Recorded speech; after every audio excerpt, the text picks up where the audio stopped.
ನಮಸ್ತೆ ಮಿತ್ರರೇ. ಈ ಚಳಿಗಾಲದಲ್ಲಿ ಶೀತ, ಕೆಮ್ಮು, ಜ್ವರ ಒಂದು ಸಾಮಾನ್ಯವಾಗಿ ಎಲ್ಲರಿಗೆ ಬರುವಂತಹದ್ದು. ಹಾಗಿರುವಾಗ ಈ ಜ್ವರ ಬಂದು ಅಥವಾ ತುಂಬ ಕೆಮ್ಮು ಬಂದಾಗ ನಮಗೆ ಏನು ತಿನ್ನುವ ಮನಸ್ಸಾಗುವುದಿಲ್ಲ, ಊಟ ಅಂತೂ ಮಾಡಲಿಕ್ಕೆ ಮನಸ್ಸಾಗುವುದಿಲ್ಲ. ಆ ಸಮಯದಲ್ಲಿ ನಾವು ಈ ಜೀರಿಗೆಯ ಈ ಸಾರನ್ನು ಮಾಡಿ ಕುಡಿದ್ರೆ ಅಥವಾ ಅನ್ನದೊಂದಿಗೆ ಕಲಸಿ ತಿಂದರೆ ಬಹಳ ರುಚಿಕರವಾಗಿರ್ತದೆ. ಹಾಗಿರುವಾಗ ಇವತ್ತು ನಾನು ಜೀರಿಗೆಯನ್ನು ಬಳಸಿ ಒಂದು ರುಚಿಕರವಾದ ಮತ್ತು ಆರೋಗ್ಯಭರಿತವಾದ ರಸಂಸ ಅಂತ ಹೇಳ್ಬೋದು, ಅಥವಾ ನಾವು ಕರಾವಳಿಗರು ಇದನ್ನು ಸಾರು ಎಂದು ಕರಿತೀವಿ. ಹಾಗಾದರೆ ಇದನ್ನು ಹೇಗೆ ಮಾಡುವುದು ಎಂದು ನೋಡುವ ಮೊದಲು ಯಾರೆಲ್ಲ ನನ್ನ ಚಾನಲನ್ನು ನೋಡ್ತಿದ್ದೀರಿ, ಯಾರೆಲ್ಲ ಇನ್ನೂ ಸಬ್ಸ್ಕ್ರೈಬ್ ಮಾಡಿಲ್ಲ, ದಯವಿಟ್ಟು ಸಬ್ಸ್ಕ್ರೈಬ್ ಮಾಡಿ, ಸಪೋರ್ಟ್ ಮಾಡಿ ಅಂತ ಹೇಳುತ್ತಾ ಬನ್ನಿ ಈ ಒಂದು ಆರೋಗ್ಯಭರಿತವಾದ ರಸಂ ಸಾರನ್ನು ಹೇಗೆ ಮಾಡುವುದು ಎಂದು ನೋಡೋಣ. ವೀಕ್ಷಕರೇ, ಇವತ್ತು ಒಂದು ಜೀರಿಗೆ ರಸಂ ಮಾಡೋಣ. ಯಾವಾಗ ನಮಗೆ ಜ್ವರ ಬಂದಾಗ ಅಥವಾ ಬಾಯಿ ಕೆಟ್ಟಾಗ, ಜ್ವರ ಬಂದು ಸ್ವಲ್ಪ ದಿವಸದ ನಂತರ ನಮಗೆ ಏನು ತಿನ್ನಲಿಕ್ಕೆ ಮನಸ್ಸಿರುವುದಿಲ್ಲ, ಅಂತಹ ಟೈಮ್ನಲ್ಲಿ ಇಂತಹ ಒಂದು ರಸಂ ಬಹಳ ನಮಗೆ ರುಚಿಕರವಾಗಿ ಸಹ ಬರ್ತದೆ. ಎಷ್ಟು ಸ್ವಲ್ಪ ಅನ್ನ ಊಟ ಮಾಡಲಿಕ್ಕೆ ಆಗ್ತದೆ, ಅಥವಾ ಖಾಲಿ ಹೀಗೆ ಇದನ್ನು ಲೋಟದಲ್ಲಿ ಸಹ ಕುಡಿಬಹುದು. ಅಂತಹ ಒಂದು ಸೂಪರ್ ರಸಂ ಇದು. ಒಂದು ಜೀರಿಗೆಯ ಸಾರು ಅಂತ ಹೇಳ್ಬೋದು. ನಾವು ಹೆಚ್ಚಾಗಿ ಕರಾವಳಿಗರು ಸಾರು ಅಂತ ಹೇಳೋದು. ಮೊದಲಿಗೆ ಇಲ್ಲಿ ನೋಡಿ 2 ಚಮಚಗಳಷ್ಟು ಜೀರಿಗೆ ತೆಗೆದುಕೊಂಡಿದ್ದೇನೆ. ಅದೇ ಚಮಚದಲ್ಲಿ ನೋಡಿ 1 ಚಮಚದಷ್ಟು ಇದು ಕರಿಮೆಣಸು, 5-6 ಬ್ಯಾಡಿಗೆ ಮೆಣಸು ತೆಗೆದುಕೊಂಡಿದ್ದೇನೆ. ಸ್ವಲ್ಪ ಖಾರ ಖಾರ ಆಗಿರ್ಬೇಕು ಹೇಳಿ. 4 ಪಾಟ್ಗಳಷ್ಟು ಬೆಳ್ಳುಳ್ಳಿ, ಸ್ವಲ್ಪ ಕರಿ ಲೀವ್ಸ್, ಒಂದು ಟೊಮ್ಯಾಟೊ ಸಾಕು, ಮತ್ತು 1 ಸಣ್ಣ ತುಂಡು ಬೆಲ್ಲ. ಇಲ್ಲಿ ನೋಡಿ ಇಷ್ಟು ಸಣ್ಣ ನಮಗೆ ಹುಳಿ ಬೇಕು ನಮಗೆ. ಮತ್ತು ಇದೇ ಚಮಚದಲ್ಲಿ 1 ಚಮಚದಷ್ಟು ಇದು ಕಡಲೆ ಬೇಳೆ. ಈಗ ಇವುಗಳನ್ನೆಲ್ಲ ಒಂದು ಪಾತ್ರೆಗೆ ಹಾಕೊಳ್ಳೋಣ. ಜೀರಿಗೆ, ಕಡಲೆಬೇಳೆ ಹಾಕಿದೆ, ಜೀರಿಗೆ ಹಾಕಿದೆ, ಕಾಳು ಮೆಣಸು,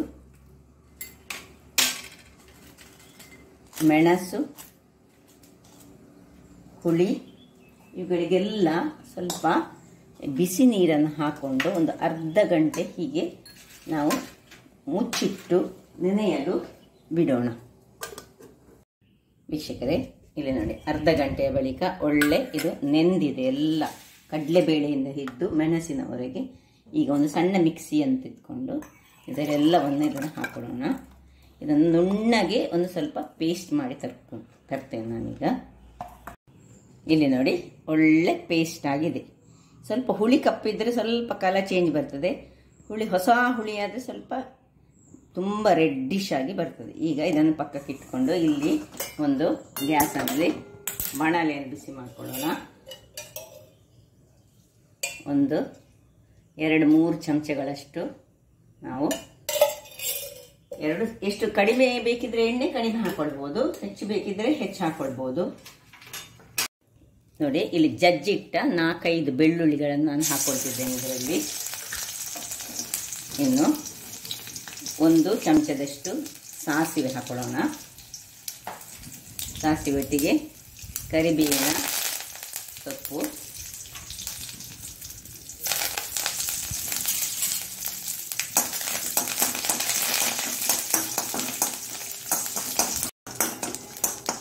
ಸ್ವಲ್ಪ ಒಗ್ಗರಣೆ. ಬೆಳ್ಳುಳ್ಳಿದ್ದು ಸ್ವಲ್ಪ ಬ್ರೌನಿಶ್ ಬರುವಾಗ ಈ ಟೊಮ್ಯಾಟೊವನ್ನು ಇದಕ್ಕೆ ಹಾಕೊಳ್ಳೋಣ. ಹೆಚ್ಚಿಟ್ಟ ಟೊಮ್ಯಾಟೊ ಆದಷ್ಟು ಸಣ್ಣದಾಗಿ ಹೆಚ್ಚಿಟ್ಟುಕೊಳ್ಳಿ. ಇದರಲ್ಲಿ ಚೆನ್ನಾಗಿ ಇದು ಬಾಡಿಕೊಳ್ಬೇಕು.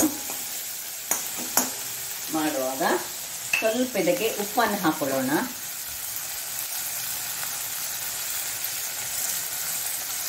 ಸ್ವಲ್ಪ ಹಳದಿ ಪುಡಿಯನ್ನು ಹಾಕೊಳ್ಳೋಣ. ಇಲ್ಲದ್ರೆ ಗ್ರೈಂಡ್ ಮಾಡುವಾಗ ಸಹ ಹಳದಿ ಹುಡಿ ಹಾಕೊಳ್ಬೋದು. ನಾವು ಒಂದು ಪಿಂಚ್ ಎಷ್ಟು ಹಾಕೊಂಡ್ರೆ ಸಾಕು.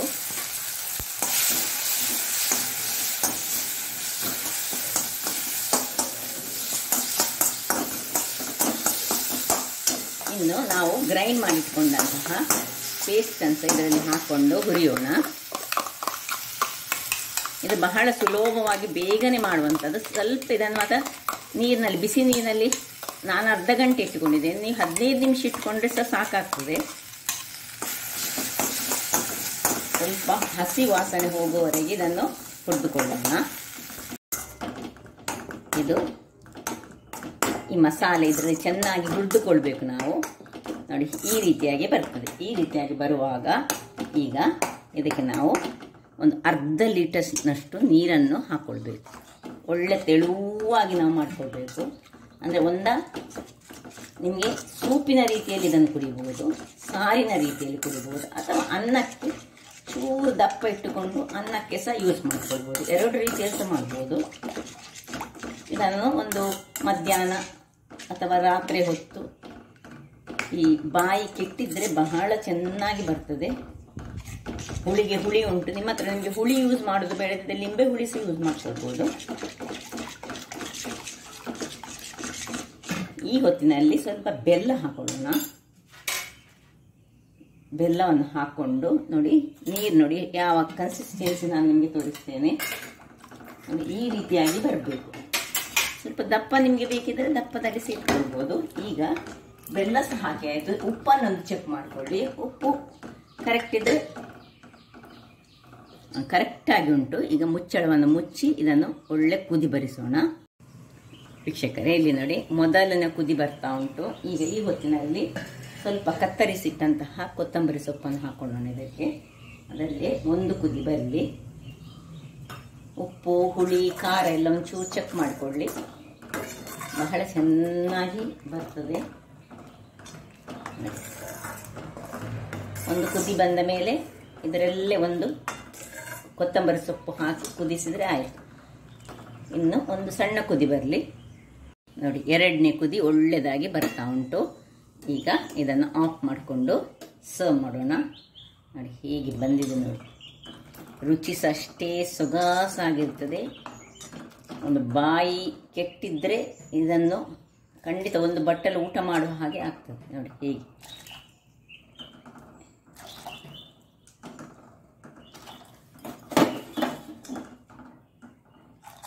ಏನು ಹೆಚ್ಚು ವಸ್ತುಗಳು ಉಪಯೋಗಿಸಕ್ಕಿಲ್ಲ.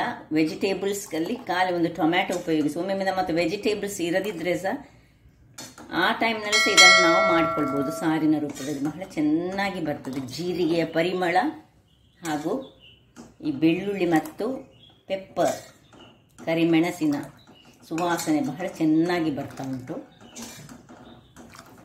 ಹಾಗಾದರೆ ನೋಡಿದ್ರಲ್ಲ ವೀಕ್ಷಕರೇ, ಒಂದು ಸುಲಭ ರೀತಿಯಲ್ಲಿ ಮಾಡುವಂತಹ ಒಂದು ರುಚಿಕರವಾದ ಆರೋಗ್ಯದಾಯಕವಾದ ರಸಂ ಸಹ ಹೇಳ್ಬೋದು, ಸಾರು ಅಂತಲೂ ಹೇಳ್ಬೋದು.